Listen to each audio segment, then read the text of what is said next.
Bonjour et bienvenue dans Crunch, le podcast qui fait croustiller le rugby avec la rédaction de l'équipe. Bonjour la rédaction de l'équipe. Bonjour. Bonjour. Cette semaine, j'étais tentée d'annoncer que j'arrêtais ma carrière internationale après la Coupe du Monde, vu que ça a l'air tendance. Mais on va plutôt parler équipe de France, parce que vendredi, il y a ouverture du tournoi contre le Pays de Galles. On va se demander si ces 6 nations seront l'occasion d'un plongeon ou d'un rebond. Ou oui, il y avait une promo sur les rimes en rond. J'en ai pris plein. En deuxième gros sujet, on parlera de Mathieu Bastaro. On se demandera s'il est vraiment incontournable en bleu. Et on finira au pays de nos pères pour lancer ce cri « Gare aux Gallois ». On parle de tout ça avec les journalistes de la rubrique rugby de l'équipe. Aujourd'hui, Clément Dossin, salut Clem. Salut Cricri. Arnaud Requena, salut Arnaud. Salut Christelle. Et Alexandre Bardot, salut Alex. Salut Christelle. Voilà, vous savez tout. Alors c'est parti, flexion, lié, jeu. Ce week-end, le tournoi de destination revient et il est en colère. Enfin, lui, on ne sait pas. Mais l'équipe de France, on aimerait bien. Parce qu'on rappelle qu'on l'a quand même laissé sur une défaite contre les Fidji en novembre, après une série de tests dans les tons de moyens. Les Bleus commencent fort, en recevant, si ce n'est au moins l'un des favoris, le Pays de Galles. Enfin, ça dit tout le monde est un peu favori, sauf nous. C'est tout ce qui parle anglais, en tout cas. Pour rappel, à la même époque, la saison dernière, l'équipe de France de Guy Novès restait sur un match nul contre le Japon. Jacques Brunel venait d'en récupérer les rênes. Et les Bleus avaient fini 4e, mais avec 2 défaites in extremis, rien rageante. C'était le tournoi du rebondouné, quoi. Donc, alors, cette année, Arnaud, ce sera quoi? Le tournoi du rebond, le tournoi du plongeon? Voilà. Il faudrait trouver une 3e rime au milieu. Non, malin qui peut dire. J'aurais tendance à faire le joueur. On va prendre les matchs les uns après les autres. D'abord parce que si on a les 5 à la fois, c'est trop compliqué.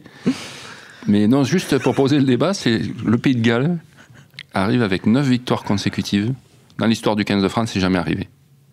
Voilà. Donc là, vendredi, on saura un peu. Beaucoup. Et c'est, oui, parce qu'il semble, on dit oui, il y a l'Irlande, il y a l'Angleterre.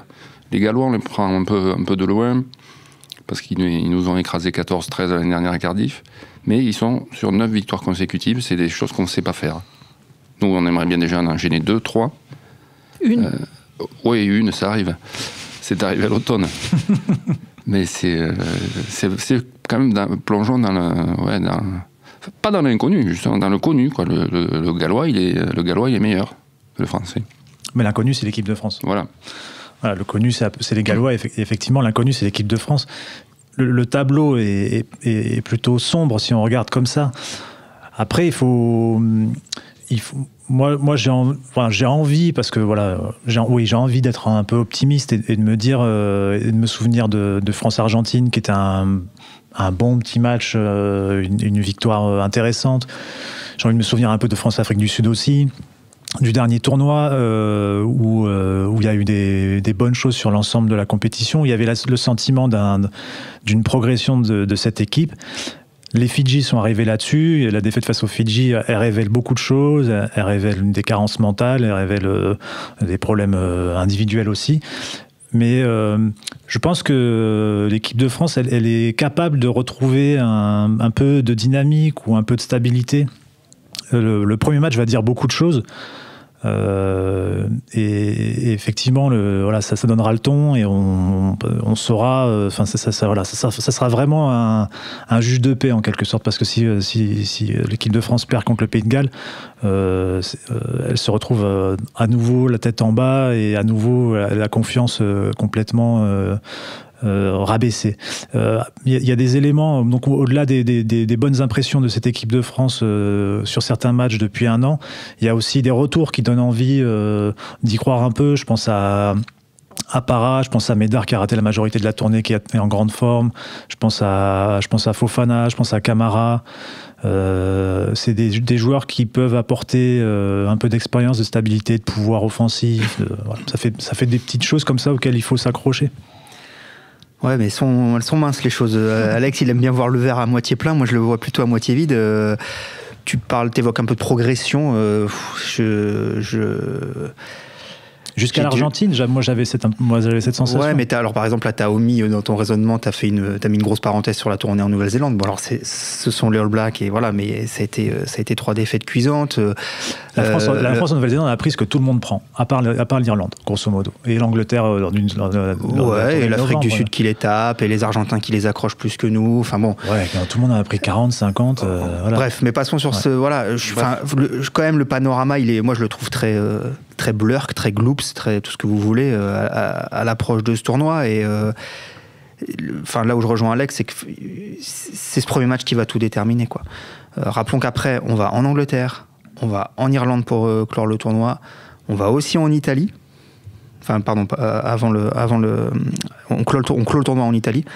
Ce qui d'ailleurs en dit long, juste sur une petite parenthèse, sur la programmation des matchs du tournoi, quoi. La dernière journée, c'est toujours la journée où on estime que ça va monter en puissance vers une potentielle finale, et on ouvrira la dernière journée par un Italie-France. Donc à 13h30, je crois. Ouais, à 13h30. Enfin, voilà, donc ça en dit long sur ce qu'est devenu la France dans le paysage destination. Non, moi je suis pas très très optimiste. Plongeon ou rebond, je miserais plutôt pour la première hypothèse, en espérant me tromper, bien sûr, c'est pas un souhait, mais c'est d'une fragilité sans nom. Alors oui, c'est vrai, il y a quelques petits retours ça et là, mais comme à chaque fois en fait, il y a des mecs qui reviennent et on se dit peut-être que lui, ceci, cela. Mais je trouve que je pense que c'est une nouvelle, c'est presque une nouvelle histoire qui va s'écrire pour ce 15 de France là, juste sur un an, quoi. C'est une opération commando flash sur l'année 2019. Voilà, il y a tellement rien en fait sur quoi construire, ou très peu, à mon sens. Je crois que le staff de Centraire d'Info, je crois que le staff, il sait pas lui-même non plus vraiment où il en est, quoi. Donc tout ça est très rassurant. Ouais. Non, mais moi je rejoins Alex quand il dit tout le monde prend la même en Nouvelle-Zélande, le même tarif. Je suis tout à fait d'accord avec lui. Mais alors je rejoins mon ami Clément aussi. Le problème, c'est que nous, on bat personne à côté. Mais c'est ça, ouais. Mais personne. Les Argentins. Si, t'as battu les Anglais il y a un an. Oui, les Anglais il y a un an, l'Argentine. Alors l'Argentine était moyenne, mais ça c'est pas la faute de l'Afrique du Sud. C'est des petits écarts. Je suis d'accord avec. Il y a des grandes conséquences qui créent ces petits écarts face à l'Irlande, face à l'Afrique du Sud. Des grandes causes, pardon. Mais le problème, c'est qu'on disait des stades mauvais et des défaites encourageantes et tout ça. Donc au final, malgré, je pense qu'on est la défaite, elle efface tout, quoi. Enfin, c'est terrible à dire, mais les petits trucs encourageants qu'on voit ici ou là, oui, mais justement, je pense que bout, il va plus grand chose. C'est là où c'est intéressant d'amener un peu d'analyse derrière. Effectivement, le Pays de Galles est une équipe qui reste sur 9 victoires d'affilée, par exemple. Si on prend un bout d'éléments d'analyse, et l'an dernier, on perd 14-13. Et on doit gagner au Pays de Galles. Ce match, il est entièrement maîtrisé par l'équipe de France l'an dernier.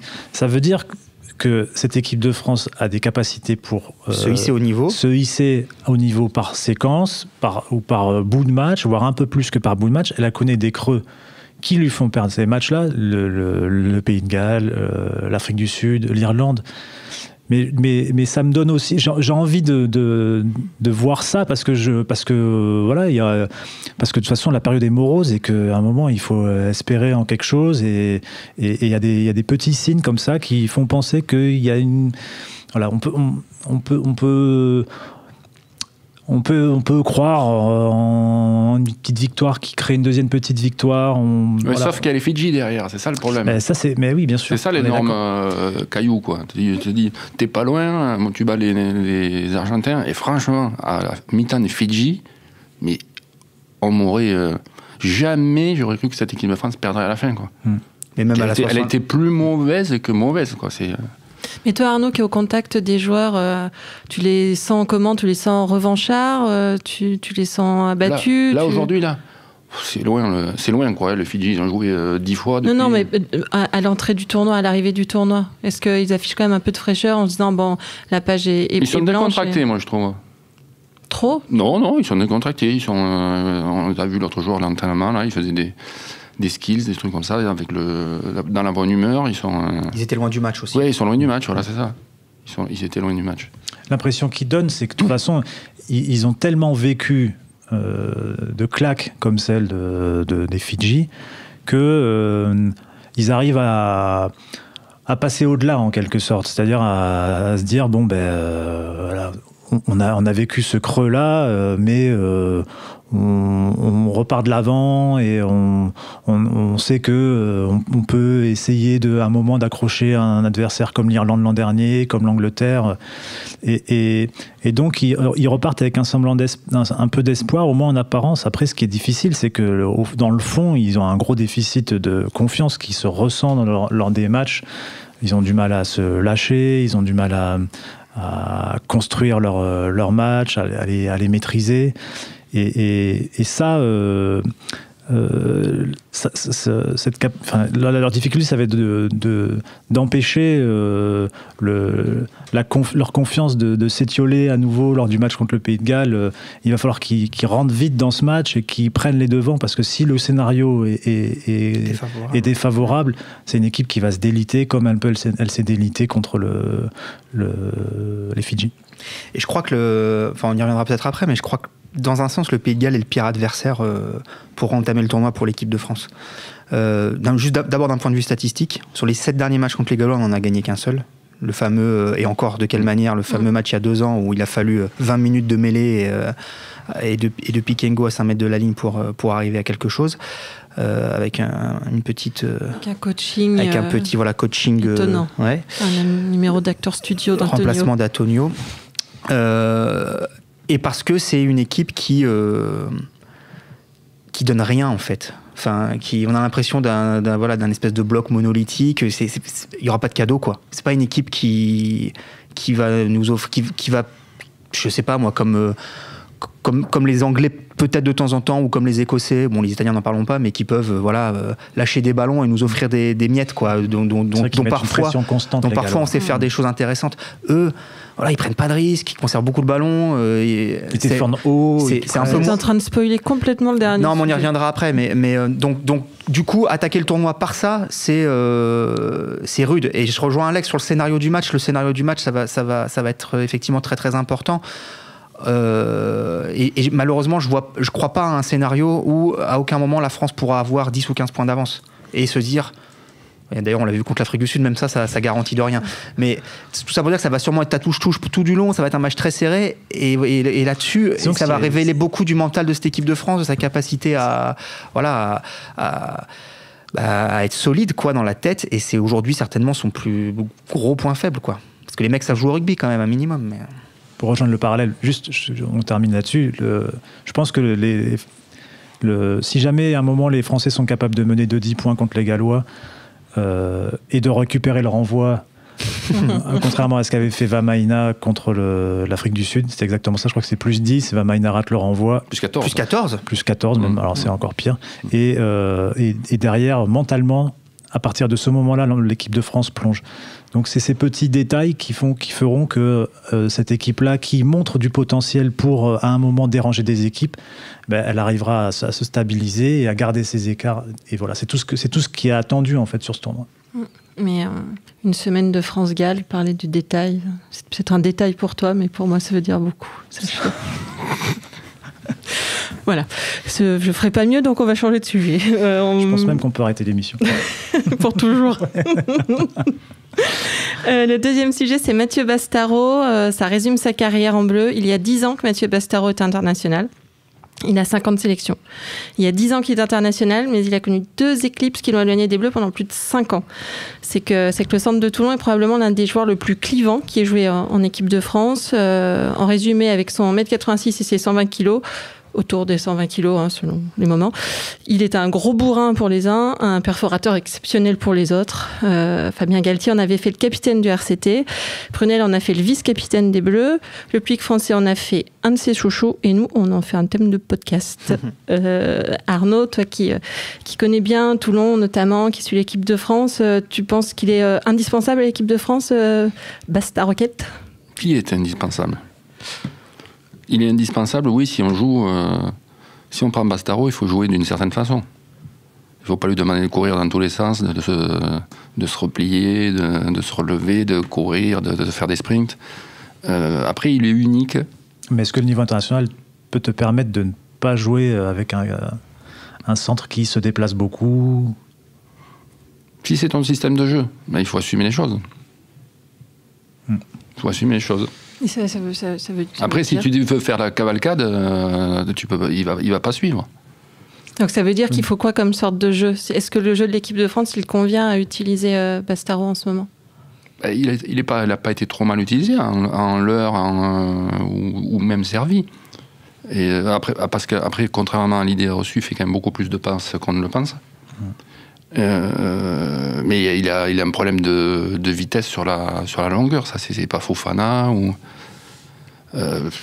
ouais, après, qui est indispensable. Ça dépend... En fait, c'est un leader quand même. Le problème que pose Arnaud, et je pense qu'il a tout dit, c'est-à-dire qu'en fait, si tu mets Bastareaud sur le terrain, je dirais après pourquoi effectivement il faut le mettre sur le terrain, tu es obligé de t'adapter à lui, plus que lui va s'adapter à ton jeu. Oui, c'est lui que tu poses en premier. Voilà, et donc si tu estimes qu'il est indispensable pour son leadership, ça je sais pas, moi, il faut être à l'intérieur du groupe, mais bon, un peu visiblement. On le voit quand même un petit peu, même de l'extérieur. On se souvient de son coup de gueule à la fin du match contre les Fidji. Après, c'est un leadership qui est souvent dans le coup de gueule, dans la réaction, dans la négativité malgré tout, quoi. On n'est pas bon, ceci, cela, ou bon. Est-ce que c'est ça aujourd'hui dont a besoin l'équipe de France absolument, et pas quelqu'un bon, pas non plus qui cuit les petits oiseaux, mais d'un peu plus positif. Bon, ça c'est une chose. En revanche, là où il me semble indispensable, et il pallie des manques aujourd'hui, c'est au niveau défensif, et notamment dans des actions prépondérantes, de gratter des ballons à 5 mètres de notre ligne, à 10 mètres de notre ligne. Le nombre de fois où Basta tue un mouvement offensif adverse, c'est quand même assez impressionnant. Et est-ce que c'est son... Enfin, il est capable de déverrouiller aussi offensivement sur des situations un peu fermées avec de l'avancée. Ouais. Qui n'est pas toujours transformé rapidement ensuite. Ouais, moins quand même, je trouve. Enfin, je le trouve plus déterminant, plus décisif dans ce registre-là que dans le registre que tu viens d'évoquer là. Mais donc ça veut dire que s'il se retrouve dans ces positions-là, bon, d'abord parce que c'est sa nature et qu'il aime ça, il aime aller au chocolat, mais ça veut dire aussi qu'il pallie certainement des manques, parce que peut-être qu'on n'a plus aujourd'hui un du sautoir ou ce profil de troisième ligne, voilà, qui va faire le sale boulot. Oui, parce qu'un centre n'est pas censé gratter 10 ballons par match. Oui et non, parce qu'il y en a d'autres, j'ai pas d'exemple qui me vient en tête là, mais... il y en a tellement plein d'autres qu'ils ne te reviennent pas. Non, mais dans les stades du top 14, on voit des ailiers parfois. Mais peut-être une fois de temps en temps, Bastareaud, on a l'impression que c'est... Il y a longtemps, Umaga le faisait beaucoup, par exemple. T'imagines à quand il faut remonter? Oui, non, mais c'est les All Blacks. Non, mais ça existe. Les centres All Blacks, ils vont gratter des ballons. Et on va pas interdire à Bastareaud de mettre les pognes dans les regroupements quand on voit ce que ça peut apporter. Non, mais après je laisserai la parole à Alex parce que je sens qu'il brûle d'impatience de parler. Non, mais après, ce qui est sûr, c'est que la présence de Bastareaud sur le terrain t'empêche inévitablement de développer un certain jeu. Je veux dire, je prends un parallèle très bête avec l'Angleterre. C'est pas pareil quand l'Angleterre a joué avec Farrell en 12 et Tuilagi. On va pas avoir les mêmes matchs. Voilà, c'est pas pareil aujourd'hui si l'équipe de France joue avec Bastareaud ou, moi j'adorerais, mais bon, je sais que ce sera pas le cas, mais j'adorerais, ou Romain Ntamak. Parce que Romain Ntamak en numéro 12, comme on le voit à Toulouse, il permet d'amener rapidement les ballons sur les extérieurs. Il est aussi, lui, une menace pour les attaquants, pour les défenseurs adverses, pardon. Il peut ouvrir des portes pour ses partenaires, etc. Bastareaud peut le faire aussi, mais voilà, c'est pas la même fluidité, tu vas pas avoir le même jeu de ligne avec Bastareaud qu'avec Ntamak. C'est une évidence de le dire, quoi. Ouais, moi je trouve que c'est sûr que c'est pas un joueur qui a la même fluidité qu'un Farrell, qu'un Ntamak. Après, il est quand même un peu caricaturé dans l'esprit. Dans le débat qui existe, il est un peu caricaturé. C'est-à-dire qu'effectivement, c'est un joueur qui a un peu plus de mains qu'à 3 à 4 ans. Je me souviens même de quelques actions contre l'Argentine où il a été capable de jouer sur les appuis. À un moment, il fait l'extérieur sur un renversement. Voilà, il a quand même un peu cette capacité aujourd'hui à fluidifier, à faire jouer. Il a cette force défensive effectivement très forte au contact. Après, moi, défensivement, je trouve que c'est peut-être là où c'est le plus problématique, c'est qu'aujourd'hui, défensivement, c'est aussi un joueur qui peut être pris de vitesse. Et qui, du coup, demande aux joueurs qui sont autour de lui, et c'est par exemple pour ça que Doumerou était beaucoup apprécié dans l'équipe de France et a formé la paire du tournoi avec lui l'an dernier. Il a besoin d'avoir des joueurs autour de lui qui sont mobiles, qui se déplacent beaucoup sur le terrain, qui sont capables de combler des manques, des décalages et qui savent gérer des sous-nombres défensifs. Après, c'est pas toujours possible. J'ai en tête des images de France-Nouvelle-Zélande de cet été, de juin, où les All Blacks envoyaient des leurres sur Bastaro, le bloquaient, et c'était aussi le cas contre les Fidji d'ailleurs, c'était en novembre, envoyaient un leurre sur Bastaro, du coup le bloquaient, et un joueur passait dans le dos, dans la zone autour de Bastaro, et Bastaro n'avait pas la réactivité suffisante pour combler ce petit mètre qui crée le décalage, et au bout, ça faisait essai. Et voilà, donc je pense que moi, je pense que ce joueur-là, c'est impossible de ne pas le considérer, en fait. Aujourd'hui, dans le paysage du rugby français, par rapport à son poids mental, par rapport à ses qualités au match qu'il fait, je pense que depuis un an, c'est peut-être un des joueurs français qui a fait le plus de bons matchs en équipe de France, quoi. Maintenant, oui, il pose des soucis, et c'est pour ça qu'aujourd'hui, il y a une idée qui naît, et qui est née pas que dans l'esprit de Mourad Boudjelal et Patrice Colazo, c'est de le faire jouer troisième ligne, de le reconvertir en troisième ligne. Peut-être que c'était son poste de base, qu'il aurait fait un formidable joueur à ce poste-là. C'est déjà ça restera un 3 personnes qui aura marqué quand même son temps, mais peut-être que souvenez-vous, lorsqu'ils évoluaient tous les deux à Toulon, souvent sur le terrain, on était amené à le confondre avec qui ? Avec Stéphane Armitage. Ouais. Parce qu'ils ont vraiment le même morphotype, la même presque la même qualité, grattage fort, gros plaquage. Et des fois on se disait tiens, c'est Armitage qui est gratté, non, c'est Basta. Ils étaient coiffés un peu pareil à une époque, et donc c'est pas délirant. L'idée est pas délirante. Après, ça arrive, je pense, beaucoup trop tard dans sa carrière, quoi. Arnaud, c'est une vraie option à Toulon ? Je crois que c'est une vraie option, mais oui, comme dit Clément, c'est que ça arrive tard, quoi. À 30 ans. Il faut juste rappeler que Mourad Boudjelal et Patrice Colazo ont proposé, lors des discussions de contrat, parce qu'on ne l'a peut-être pas dit, que lors des dernières discussions pour renouveler le contrat de Mathieu Bastaro, ils ont proposé de le faire jouer numéro 8. Parce qu'il a peur un peu de s'ennuyer au retour de la Coupe du Monde, je crois. C'était ça, il avait eu du mal il y a 4 ans. Il y a 4 ans, il n'y était pas. Ouais, peut-être qu'il y a un peu de ça, mais je crois surtout que Patrice Colazo, il aime bien les reconversions comme ça. Il l'a déjà fait avec Botia. Botia qui était centre et qui a fini 3e ligne, lui. Exactement, le même parcours. À La Rochelle. Ouais. Donc il aurait très bien pu... je pense que l'idée de Colazo est d'adapter ce qu'il a fait avec Botia à Bastaro, et peut-être du coup de lui offrir une seconde vie et même une durée de vie plus longue en équipe de France, parce que au centre, c'est vrai qu'à un moment, je crois qu'il a un peu plus de 30 ans, Bastaro, les qualités qu'il n'a pas aujourd'hui, c'est-à-dire la vitesse, ça va pas aller en s'améliorant, et peut-être qu'en troisième ligne, il sera dans un poste où il y aura moins besoin de cette vitesse-là. Par contre, sa puissance, son explosivité, sa force au plaquage et au grattage, tout ça, c'est des choses qui peuvent être précieuses en numéro 8. Tu y crois, toi, Arnaud ? À voir. Moi, sur les qualités, oui, mais là, il a plus de 30 ans. Là, ce sera après la Coupe du Monde, minimum, voire un an après. Donc, il en aura 31. C'est quand même pas les mêmes postes, quoi. Si c'est porter le ballon derrière la mêlée ou gratter, il va savoir le faire, mais alors je parle pas des touches, je suppose qu'ils vont pas lui révolutionner à lui apprendre la touche par cœur, mais il faut quand même savoir se placer. Il y a tout un tas de... Après, c'était peut-être son vrai poste, j'en sais rien, j'ai aucune idée, c'était peut-être son vrai poste. Après, il y en a qui vont vous dire son vrai poste aurait peut-être été pilier gauche, j'ai pas idée. Je sais que chez les jeunes, ils l'ont fait jouer arrière.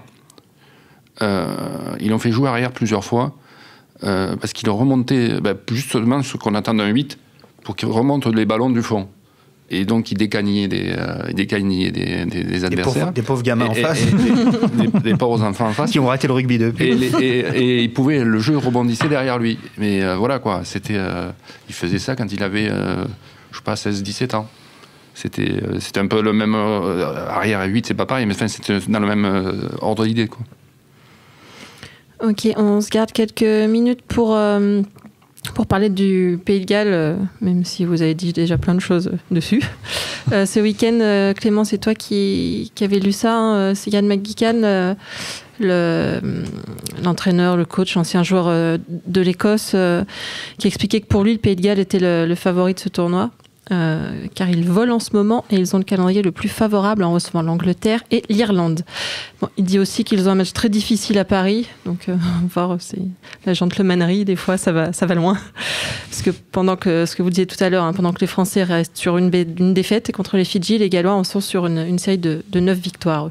Tu les vois favoris, toi, du coup, Clem, aussi, ou tu vas un peu loin Ouais, il va peut-être un petit peu loin. Non, je les vois. Pour moi, c'est pas le favori naturel, on va dire, de ce tournoi des destinations. On y reviendra après. Enfin, c'est plus basique, mais je vois davantage l'Irlande. Mais ça se tient ce qu'il dit, ce que dit Ian McGuigan, effectivement, parce que à partir du moment où d'abord il y a la série qui montre que la confiance est énorme, et à partir du moment où il reçoit les deux autres principaux favoris que sont l'Angleterre et l'Irlande. D'ailleurs, le match de clôture du tournoi, c'est la dernière journée, c'est Galles-Irlande.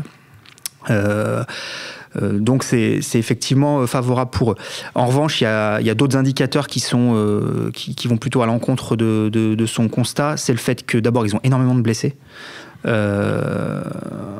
Mais étonnamment, on se faisait la réflexion avec Richard Esco ce week-end. Ils ont réussi à développer un vivier, une profondeur avec une pléiade de joueurs entre 21 et 24 ans qu'on connaît très peu, nous, en France, mais qu'ils ont amené comme ça au niveau international. Et ça tourne bien. Ils avaient fait une tournée l'été dernier, pareil, avec une équipe très remaniée en Argentine. Ils avaient battu l'Argentine 2 fois. Ils avaient battu l'Afrique du Sud. Donc, bon, il y a quand même des choses probantes sur les derniers mois. Ils ont battu 5 fois des nations du Sud, 2 fois l'Afrique du Sud, 2 fois l'Argentine, 1 fois l'Australie. Après, quelle Argentine ? D'accord, mais... En 2016, l'équipe de France va aussi gagner un match en Argentine. Certes. C'est une période en juin où l'Argentine n'est pas au taquet. Mais bon, en novembre, ils ont battu et l'Afrique du Sud et l'Australie. Pareil, on peut toujours dire que nous aussi, on aurait pu battre l'Australie. Mais bon, nous, il nous faut... Pour remonter à 5 victoires contre des nations de l'hémisphère sud, je pense qu'il faut remonter sur 5 ans. Eux, ils ont fait ça sur l'année civile 2018. Donc, ça pose quand même cette équipe. Et puis après, l'autre bémol, quand même, c'est l'état des provinces galloises, qui n'est pas justement celui des provinces irlandaises et écossaises en Coupe d'Europe. Eux, ils ont 0 qualifié pour les quarts de finale de la Coupe d'Europe. Maintenant, il ne faut pas non plus surinterpréter cet indicateur-là, parce que ça fait des saisons et des saisons que les provinces galloises ne font pas grand-chose en Coupe d'Europe, et ça n'empêche pas le Pays de Galles d'être performant. Donc voilà, méfiat quand même, parce que, comme je disais, c'est gros, équipe monolithique, très très difficile à prendre. Ton favori, toi, Arnaud, tu restes sur le Pays de Galles ou Clive Woodward, qui est l'entraîneur, lui, des Anglais champions du monde en 2003. Lui, en revanche, il voit carrément l'Angleterre. Enfin, il les voit remporter le tournoi et dans la foulée remporter la Coupe du Monde. Je m'excuse, mais un truc m'échappe. C'est Irlande-Angleterre ou Angleterre Irlande-Angleterre samedi. Irlande-Angleterre, oui. Donc, c'est la finale avant l'heure. C'est pas sot ce que dit McGuigan sur les Gallois.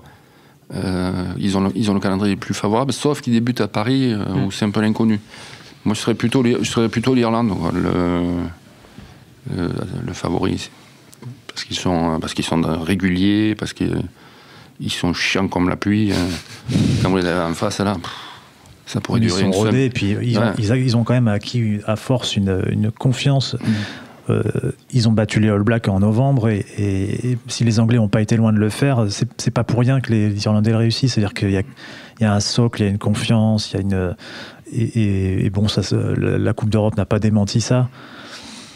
Après, je trouve que ce tournoi, on en parlait un peu ce matin en préparant ce podcast, quand on regarde le tableau avec notamment les 4 équipes britanniques, quand on voit les résultats que ces équipes ont eu récemment, le jeu que ces 4 équipes sont capables de développer. Il y a quelques années de ça, on se plaignait du niveau du tournoi, on disait que le tournoi était une compétition de 2e division par rapport aux Four Nations. Aujourd'hui, on n'en est plus là. Toutes les équipes du Sud ont perdu en Europe en novembre. Et là, du coup, il y a un côté tout est possible, quoi. Les Écossais peuvent être extrêmement performants, les Anglais ont remonté la pente, les Gallois, on en a déjà parlé, l'Irlande aussi.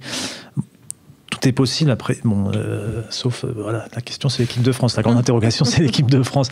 Mais voilà, ça donne en tout cas l'idée qu'on va avoir 2 mois très intéressants, surtout qu'on en a des Coupes du Monde et voilà, ça donne envie d'y être, quoi.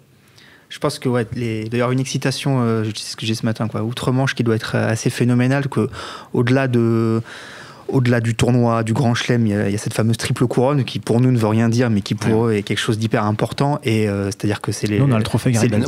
Voilà, c'est ça. Qui veut dire beaucoup. C'est le championnat, la triple couronne, c'est le championnat entre les équipes britanniques, quoi, avec battre les 3 autres. Et c'est vrai qu'il y a une petite hiérarchie qui se dessine. L'Angleterre et l'Irlande peut-être un poil devant les 2 autres, devant Galles et Écosse, mais effectivement, comme dit Alex, tout le monde, c'est dense, ça joue bien, avec des styles aussi assez différents. L'Écosse, c'est une équipe qui, à l'inverse de ce que disait Arnaud sur l'Irlande, n'est pas chiante comme la pluie, qui est très très agréable à voir jouer. Donc ça promet un les tournoi, résultats de ces provinces en Coupe d'Europe. Voilà, les deux Glasgow et Édimbourg sont qualifiés en quart de finale. Chiant comme la pluie pour jouer en face, surtout. Oui, mais plus que pour regarder. Oui. C'est pas non plus le jeu. Non, mais ils font leur jeu. Oui, bien sûr, non, mais ils le font, et puis ils le font drôlement bien, mais c'est pas non plus le jeu le plus séduisant d'Europe. Mais non, c'est un tournoi qui est assez excitant. We're looking forward, as they say. Donc votre pronostic chacun pour le tournoi, tu vois qui gagner, Clément? L'Irlande. L'Irlande. Alex? L'Irlande. Grand Chelem. Non, mais Grand Chelem autour de la table. Après, non, si l'Irlande quand même sur ce qu'ils ont montré depuis 2 ans et la confiance, c'est difficile d'extraire un autre favori que l'Irlande. Mais juste, quand même, pour parler d'hiérarchie mondiale, on a quand même sur ce tournoi la 2e nation mondiale, la 3e nation mondiale et la 4e nation mondiale. Irlande, Pays de Galles, et la 9e. Angleterre. Et la 9e. C'est nous, la 9e. On finit avec votre pronostic pour vendredi, pour France-Galles. Arnaud, le nombre de points, le score en vrai. Le score en vrai. Je dis en premier, comme ça personne ne le volera. 20-16 pour la France. 20-16 points. Moi, je vais adopter une technique à la Bernès. 19 partout. Ce match nul, t'es jamais très loin de la vérité. 20-15. Prolongation? Non. Arnaud, tu dis 20-15. 20-15. Ok. Eh bien, on verra tout ça la semaine prochaine. Puisque c'est terminé pour cette semaine, messieurs. Voilà, c'était Crunch, une émission de la rédaction de l'équipe. Aujourd'hui, j'étais avec Clément Dossin, Arnaud Requena et Alexandre Bardot. Merci à Jules Cros à la technique. Retrouvez-nous tous les lundis sur l'équipe.fr, Apple Podcasts, SoundCloud. N'hésitez pas à réagir, laissez-nous des commentaires et mettez-nous plein d'étoiles. À la semaine prochaine.